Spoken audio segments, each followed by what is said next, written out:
نبات ميديا نبات ميديا نبات ميديا نبات ميديا نبات ميديا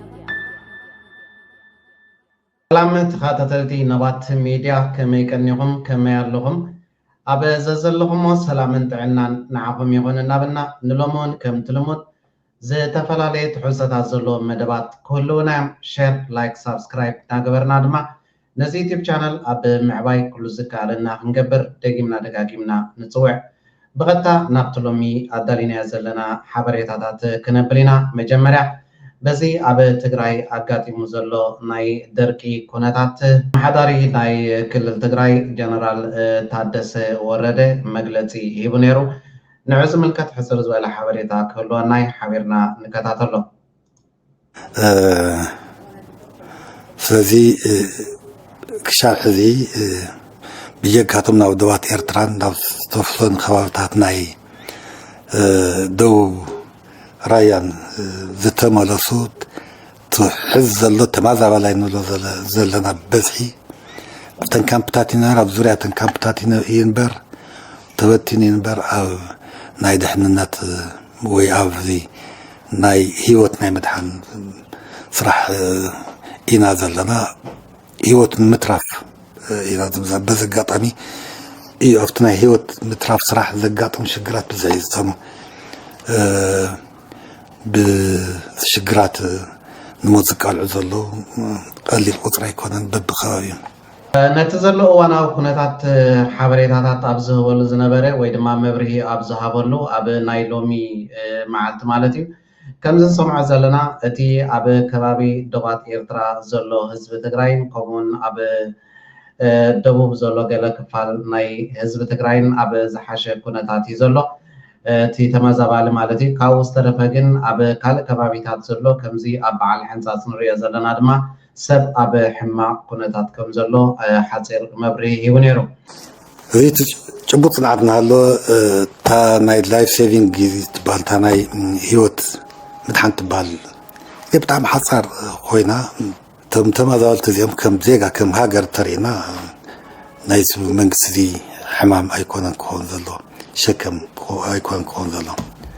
أجندة دي ناي فيدرال منكس أجندة وني أما ربطو من مدس كملوت مقوات نايس فيدرال منكس دي كحزة زلو مدوني كون so it's not فيدرال نحنا طلع يكون تهيم ليش نحنا طلع يكون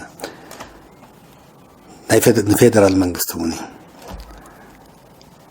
نحنا طلع يكون وين فيدرال منكس طلع يكون نتطلع لهذو إثيوبياون إيوه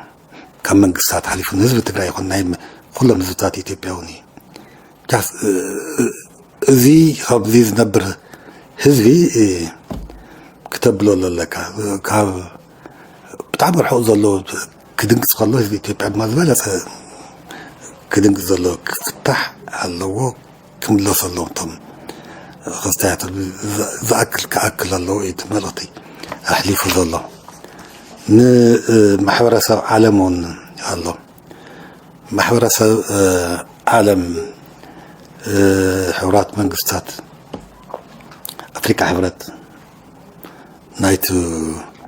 مدرادري زنوار مالتي تعذر تزنورو كلهم عالم محورة زبالون هميلات كورو هيك زقبريزي أود معيني حاجة زي حق زلو صرت 5 كيلو ولا تنحق زلنا ولا لو زي ستافلو نادي زكاتاتل أفتي كنات تقرأ وان بزح بستفعل على مجدي تقافهم RMM كنت وصيت زي الله عاوزين هذا لنا أفتحز لنا يا أخواناتنا هذا سلام ولا تزبال نجر بزح هي العليم زي ما حسكا سلام زبال نجر يلن زي مملاس حد عبي استيب حد عبي سجنتي نزال على سلامي فهذه كله نكينات زخون مخنيات إيو عارينا ماليس كان مخنيات مقطع زخل كنات خمز اللي يرينا إيماني ترياني جن زي ناي سبعوي كرايسس ألتفو ناي ሴኩሪቲ ክራይሲስ ናብ ናይ ድሕነት ቁልውላውን ክወስደና ዝኽእል እዩ ንትግራይ ጥራሕ ኣይኮነን ንጠቕላላት ዞባና እውን ማለት እዩ عبشو خمزي كنسمعو كنكاتاتلون زصناحنا ازي اب تግራይ አጋጢሙ ዘሎ እትሽግር ወይ ድማ እቲ ተሓታትነት ብዓብዩ ነቲ ዘሎ ምምሕዳር ጥራይ ዝመልከት ከም ዘይኮነ ናይ ህዝቢ ሓላፍነት ምዃኑ ብዓብዩ ድማ ነቲ ፌደራል መንግስቲ ዝመልከት ምዃኑ ብሳሳይ ደረጃ ዝራዕ ድማ ማሕበረሰብ ዓለም ምዃኑ እዚ ሽግር እዚ እንተዘይተፈትሑ ድማ ብቐጥታውን ናብ ኩናት ክእቶ ከም ዝኽእል ዝገልጸልና ዘሎ ማለት እዩ ነዚ ኣብ ትግራይ ዘጋጥም ዘሎ ናይ ደርቂ ኩነታት ወዲ በሻሻ ኣብየት በሻሻኸ ብኸመይ ዓይኒዩ ዝርዮ እንድሕሪልና ድማ እቲ መልሲ ካብኡ ንስማዕ እዩ የያዘው ሀሳብ መላ ኢትዮጵያ ህዝብ እንዲገነዘብ የሚያስፈልገው 1977 በሰሜኑ ሀገራችን ክፍል ድርቅ ሲያጋጥም ያንን ድርቅ ጁንታውም ሌላውም ኃይል መጠቀም ያርጎታል ቅድሚ ሕጂ እውን እንተኾነ ኣብ 1977 ግዜ እዚ ደርቂ እዚ ከምዚ ዓይነት ደርቂ ካብዚ ዝኸፍእ ደርቂ እውን ተፈጢሩሉ ኣብ ዝነበረ ግዜ እዚ ጁንታ ዝብሎ ዘሎ ናይ ሕጂ ህወሓት ማለት እዩ ከም መሳርሒ ናይ ፖለቲካ ተጠቂሙሉ ነይሩ ብምባል ይገልጽ ኣሎ ከ1977 ድረስ ቲፒኤልኤፍ አንዲት ከተማ አንዲት ዞን የኔ የሚለው አልነበረውም ምክንያቱ ክሳብ ሽዑ ዝነበረ ግዜ ድማ ባዕሉ ዝተቋጻጸሮ ዝኾነ ይኹን ቦታታት ኣይነበረን ከተማ ይኹን ገጠር ብዘየገድስ ዝኾነ ይኹን ዝተቋጻጸሮ ወይ ድማ ከም ሓይሊ ዝፍለጠሉ አጋጣሚታት ኣይነበረን ጠንካራ የሚባል ውጊያም አድርጎ አያውቅም ዝኾነ ይኹን ጠንካራ ወይ ድማ ሓያል ዝኾነ ኩናት ድማ ገይሩ ኣይፈልጥን እዩ ክሳብ ሽዑ የደርግ መንግስት ፈተና የነበረው እስከ 77 ድረስ የሻዕቢያ ወታደር የሚባለው እንጂ ኣብቲ ዋንቲ ንደርግ አሸጋሪ ዝነበረ ውድብ እንተዳ ነይሩ ድማ እዚ ናይ ህዝባዊ ግንባር ዝበሃል ሓይሊ ወይ ድማ ሻዕቢያ ዝበሃል ሓይሊ ወያኔ ወታደር ሄዴክ አልነበረም ነገር ግን ወያኔ ክሳብ ሽዑ ዝኾነ ይኹን ጭቡጥ ዝኾነ ሓይሊ ኣይነበረን 77 ረሃቡ መጣ ሲባል የምናምን ኮሪደር ይከፈተው ሱዳን በኩል ተብሎ የደርግ መንግስት እንዲወርቅ የሚፈልጉ ኃይሎች በአካል ጭምር በረሃ ገብተው በስትራቴጂውም በስልጠናውም በሐሳቡም በገንዘቡም በትጥቁም አብረው ሆነው ከ77 በኋላ ነው ወያኔ ተጠናክሮ በ81 ሽሬን እንኳን መቋጠር የተቻለው ድርቁን ተጠቅመውበታል ይላል በደንብ ስለዚህ ነዚ ደርጊ ኣብ ግዜ ደርጊ ዘጋጠመ ኣብ 77 አጋጢሙ ዝነበረ ጥሜት ወይ ድማ ዓጽቦ ከም መሳርሒ ፖለቲካ ብምጥቃም ኣብ ሽዑን ነውዮም ድማ እቲ ህዝቢ ንምሶም ክስለብ ስለዝጀመረ ሽረ ክቋጻጸሩ ዝኽኣሉ ረሃብና ድርቅን የመጠቀም ፕሮፓጋንዳ ላይ ነው አሁን ጁንታው ብቻ ሳይሆን የዛን ጊዜ ይሄን ሐሳብ አምጥተው ጁንታን አስታጥቀው ወያኔን አስታጥቀው የደርግ መንግስት እንዲወድቅ ያደረጉ ኃይሎች አዲስ ፈጠራ መፍጠር አልቻሉም እዛው ነው የቆሙት የዛሬ 30 40 ዓመት በሰሩት ታክቲክ አሁንም መልሶ መጠቀም ይፈልጋሉ ይሄ መቼም አይሆንም بحافشو خمزن سمع زلنا مالتيو اتي اب 77 አጋጢሙ ዝነበረ ደርቂ ከም መሳርሒ ፖለቲካ ተጠቂሞሙሉ ተዓዊቶሙሉ ድማ ኣብዚ ዋን ድማ ከምዛ ዓይነት ተግባራት ክፍጸም ክሕሰብን ክኸውንን ዘይክእል ተግባሪ ብምባል ነዚ ዘሎ እዋናዊ ኩነታት ድማ ብከምዚ ትሪእዎ ዘለኹም መልክዕ ግብረ መልሲ ሂብሉ ግዚያዊ ምምሕዳር ትግራይ ዝሃቦ መልስን بود بشاشة زتوهبة قبر ملسن كمزي نريو زلنا يمثل مالتي نتي حزب تقرايقن كابزي وريد ودلو حصار مكرا أملاق بعلو مواطو يفترلو منغو فانون ناي سراويت ود بشاشان زغزل زلو كينات ما بأزيو زحيان ملكيو زغزل زلو أزيوم بزحات مرغات ناي أبيت بشاشة دما أبز محبراو ميديا شري بحالو قلق أبوم دما نظام سوي مسلو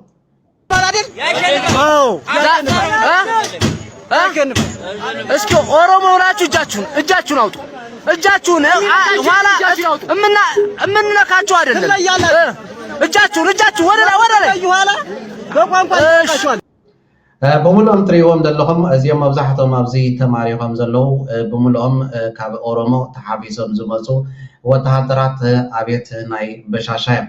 كم تريون لهم أورمو زغمكم إيدكم حفا بلو مسبلهم بملؤهم أبتا مكينا زلوا يداوم حفظ بولو زوزحو ناي أورمو تولتيهم دمو أوردو ليروتشاتشو دمو ايش انت جو بايدل انت جابوا من انت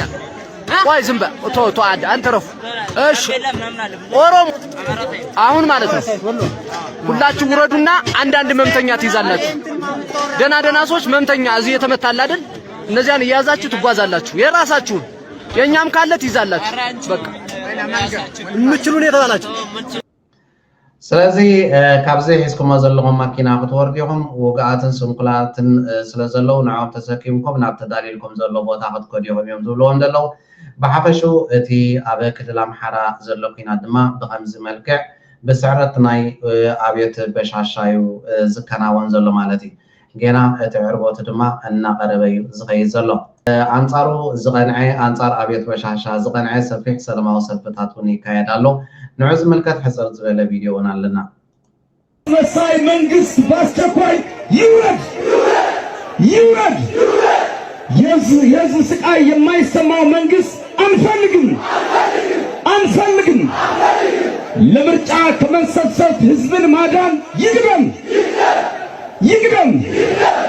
በማንም ኢትዮጵያ ላይ የሚፈጸምን ግፍ እኛ አማራዎች አጥብቀን እናወግዛለን ሸታምና አስመሳይ መንግስት በአስቸኳይ ይውረድ እዚ አስመሳሊ ዝኾነ መንግስቲ ካብ ስልጣኑ ክወርድ ክኽእል ኣለዎ ይብልለው ይውረድ የህዝብ ስቃይ የማይሰማው መንግስት አንፈልግም ናይ ህዝቡ ስቃይ ክስምዖ ዘይክእል መንግስቲ ኣየድልየናን እዩ ካብ ስልጣኑ ይውረድ አንፈልግም ለምርጫ ከመሰብሰብ ህዝብን ማዳን ይግደም በማንም ኢትዮጵያ ላይ የሚፈጸምን ግፍ እኛ አማራዎች አጥብቀን እናወግዛለን ኣብ ልዕሊ ዝኾነ ይኹን ሕብረተሰብ ዝወርድ ስቃይን መከራን ግፍዕን ንሕና ኣምሓሩ ከም ክልል ማለት እዩ ኣይ ንቕበሎን ኢና ይብልለው ማለት እዩ ብዓብዪ ድማ እቶም ናይ ስርዓተ በሻሻ ብብልፅግና ፓርቲ ተኣኪቦም ዘለው ክንዲ ንምርጫ ምትእኽኻብ ሂወት ሰብ ንምድሓን ክእከብሎ ብምባል ሰፊሕ ተቃውሞ ሰልፍታት ኣብ ኢትዮጵያ ብፍላይ ድማ ኣብ ክልል ኣምሓራ ይካየድ ኣሎ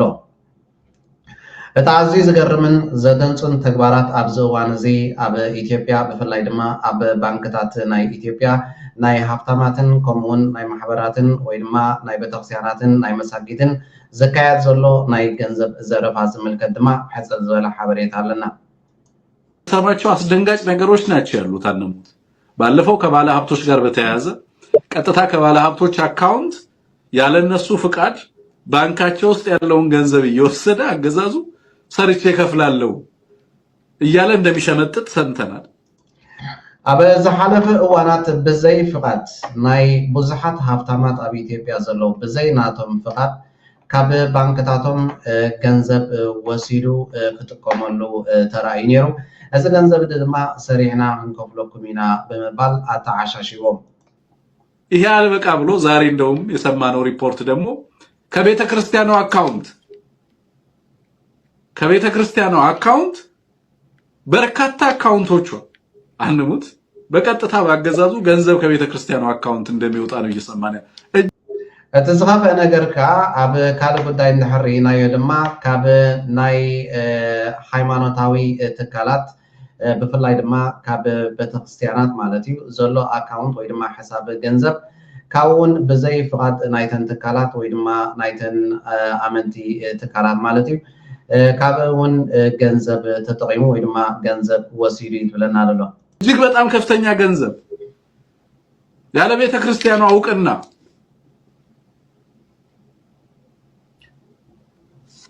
እኔ ይሄ ጉዳይ አሁን ደግሞ ይሄንን ስንሰማ ጥይት መግዣ ህብረተሰቡ እንዲያዋጣ እየተጠየቀ እንደሆነ ደግሞ ስንሰማ እንደው ስለ ስርዓቱ ምንድነው የሚነግረን? አሁን ይሄንን ነገር ስናቀርበው ለህብረተሰቡ ማለት ህዝቡ የሚያውቀው እውነት አለ በየለቱ ኢትዮጵያ ውስጥ እየሆነ ያለው እውነት ነው። ግን መልሰን ለህዝቡ ስንነግረው እኛ ራሱ ማለት ከዛ ማህበረሰብ ውስጥ እንደወጣ ሰው አንዳንዴ እንደዚህ ይደረጋል ብሎ ለመናገር እጅ ራስህን የሚሞግት ነገር የለም። يترف لتحبرتسب كمزيلكا خطنبرو نبعلخاون نزربا زتزاربو خلخا زدن صوكايو حلف حلف دما ابيت بشاشا ابز وانزي نهزب ኢትዮጵያ ናይ ጥይት ወይ ድማ ናይ አዝዋር ገንዘብ አዋጽኦ በመባል ይግድት ከምዘለዩ ዝሕብር ዘሎ በዚህ ደረጃ ሊወረድ አይችልም ብለህ ነው የምታስበው? ሌባ መንግስታትን እናውቃለን፣ ጦረኛ መንግስታትን እናውቃለን፣ ዘራፊ መንግስታትን እናውቃለን። አምባገነኖች አዲስ አይደሉም ለኛ። ሰራቅቲ መታለልቲ መዳናገርቲ ሽበራውያን ዝቆኑ መንግስታት ንዓና ሓደሽቲ አይኮኑን እንደ ሀገር ከም ሀገር ማለት ይብላል። ግን በዚህ ደረጃ የግለሰብ አካውንት እያሳደደ አካውንትን የሚበረብርና ከአካውንት ላይ ገንዘብ የሚወስድ አገዛዝ አይተን እናውቃለን። ምንድን أتذكرهم نجارين كابزم كلهم زرعنا يوم منجستات مالتي بزي فقط نايول كسبات يكونوا تكالات جنزب زوسد ويد ما زسر منجستكم رينان سمينا ناين فلتنينا ነው የሆነ ያለው ሀገሪቱ ውስጥ ያልተለመዱ ሆኖብኝ ማለት ብዙ ሀገራት ላይ እኔ በጣም በርካታ ግፈኛ አምባገነኖች ጨቋኞች ዘረኛ አገዛዞች ያሉባቸው እንግዲህ በታሪክም የምናውቃቸው በጣም በርካታ እንደዚህ አይነት ጥፋትን በሀገርና በህዝብ ላይ የሚያደርሱ አገዛዞች ያሉባቸው ሀገራትም ተሰምተናል። በእኛም ሀገር የምናውቃቸው ናቸው ብዙዎቹን ማለት ነው። ይሄ ግን አይነቱና ወሮ በላነቱ በጣም ይለያል። ፕሪዳተር ስቴት ነው የፈጠሩት። ልክ እንደ ፕሪዳተር ስቴት ነው። ምን ማለት ነው? የወሮ በላ ስቴት ነው። ኦኬ በቃ ማፊያ with በትራይብ ከልት የመጣ ማፊያ በሐበሹ ብዙሓት መንግስታት ብዙሓት ሕማቅ ዝገብሩ መንግስታት ብዙሓት ዝሰርቁ ብዙሓት ዘጠፋፉ መንግስታት ርኢና ኢና። ከምዚ ዓይነት መደናገርን ከምዚ ዓይነት ሰራቅን መንግስቲ ግን ተራእዩን ተሰሚዑን አይፈልጥን እዩ ብምባል ናይቲ ኣብዚ እዋን እዚ ነዛ ኢትዮጵያ ትበሃል ዘላ ፈርከሽከሽ ትብል ዘላ ሃገር ዝመርሕ ዘሎ በሻሻ ዝኽተሎ ዘሎ ስርዓት ወይ ድማ ዝመርሖ ዘሎ መንግስቲ ብከምዚ ንሰምዖን ንከታተሎን ዘለና ድማ ይገልፅዎን እቲ ናቱ ጉድ ንህዝቢ ኢትዮጵያ ድማ የቃልዕዎን አለው ላይ ነው የሚጥለው። ሞላው ኢትዮጵያኖች ማወቅ ያለባቸው አሰብ ብሎ የሚዘፈነው ዘፈን ለኢትዮጵያም አይደለም። ኩሉ ህዝቢ ኢትዮጵያ ክፈልጦን ክርድኦን ዘለዎ ጉዳይ ኣሎ ተደኣ ኮይኑ ኣብዚ ሰዓት እዚ እዚ ባሕሪ ዝበሃል ዘሎ ንህዝቢ ኢትዮጵያ ዝጠቅም ከም ዘይኮነ ክፈልጥ ክኽእል ኣለዎ ይብል ኣሎ። ይሄ ሰውዬ የሚሰራው ተቀጥሮም እንትን ያለው ለኢማራቶች ነው። እዚ ሰብ እዚ ዝሰርሖ ዘሎ ስራሕ እንተደኣ ኣሎ ኮይኑ ንዕኡ ወይ ድማ ንዓና ዘይኮነ ነዛ ኤሚሬት ትበሃል ዘላ ሃገር እዩ። ሊሳካለትም አይችልም። በህዝቦች መካከል ቅሬታ የፈጠረ ጦርነት የፈጠረ ችግር የፈጠረ ለመኖር የሚፈልግ ደካማ ጠባብ የሆነ ግለሰብ ነው። በሐበሹ እዚ ድማ ክኾነሉ አይክእልን እዩ። ግን ንሕብረተሰብ ነንሕድሕዶም እናናቆተ ነንሕድሕዱ እናባልዐ ነንሕድሕዱ ድማ ክዋጋ እናገበረ ንሱ ኣብ ስልጣን ክነብር ዝደሊ ውልቀ ሰብ ወይ ድማ ግለሰብ እንተዘይኮይኑ ንህዝቢ ኢትዮጵያ ዝጠቅም ስርዓት አይኮነን። እዚ ናይ ኣብየት በሻሻዮም ኢሎም ዝገልፅዎ ዘሎ ግንባር ኤርትራ ዓብ ነገር እዩ። ብጃ ህዝቡ ዝሓልፍ ግንባር ንህዝቡ ዝስዋዕ ግንባር ኣነ ህዝባዊ ግንባር እየ። ንስኻ እውን ህዝባዊ ግንባር ኢኻ ዋላ እቲ እውን ህዝባዊ ግንባር እዩ። ምክንያቱ ህዝባዊ ግንባር ዝመልመሎ ፈልሲ እዩ ዘሎ። እዚ ፈልሲ እዚ ከዓ ቁኑዕ ፈልሲ ስለ ዝኾነ ብግቡእ ተመልሚሉ ዝዓበየ ፈልሲ እዩ። ፈልሲ ህዝባዊ ግንባር ዝተኣሳሰረ እዩ፣ ብደም ዝተኣሳሰረ ናይ ደም እንታይ ክብለካ እሞ ፈልሲስ ብደም እያ። እታ ፈልሲ ናይ ህዝባዊ ግንባር ብደም ዝጠጣዕት እያ፣ ጥምጥም ትብል ደም ዝጠጣዕት እያ። ስለዚ ንህዝባዊ ግንባር ዝኾነ ስራ ይገልፃል። እዚ መትከል እዚ መስመር እዚ ስለ ዘለዋ ከምቲ ሓፈፈር ዝብሎ كم تخلوا زبلو زي كونس نهزباو جنبار زتنك فويل إلى نيرق معدي زباو جنبار مالت فلسي مريحناتيو كل نجاري بدن زتقطع جنباري